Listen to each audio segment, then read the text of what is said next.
వేసవి ప్రారంభమైంది. మార్చి ప్రారంభంలోనే ఎండలు దంచి కొడుతున్నాయి.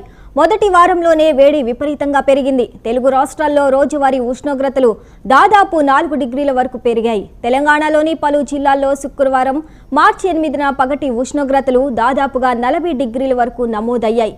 గతేడాది ఇదే సమయంలో 35 డిగ్రీలుగా ఉష్ణోగ్రతలు ఉన్నాయి. అంటే ఈసారి వేసవి ప్రారంభంలోనే ఎండలు మండిపోతున్నాయి. మరోవైపు ఏపీలోని పశ్చిమ, దక్షిణ రాయలసీమ ప్రాంతాల్లో ఎండ తీవ్రత ఎక్కువగా ఉంది.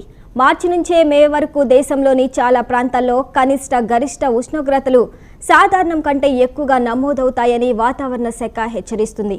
గత ఏడాది కంటే వేడి తీవ్రత ఎక్కువగా ఉండొచ్చని అంచనా వేసింది.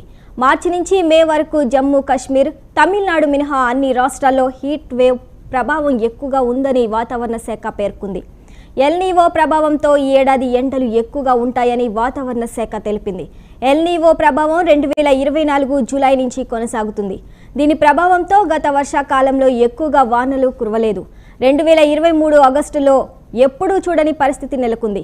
గత డిసెంబర్, జనవరిలోనూ వర్షాలు పడలేదు. అంతేకాదు శీతాకాలంలో దేశంలోని పలు రాష్ట్రాల్లో చలి ఎక్కువగా నమోదైంది.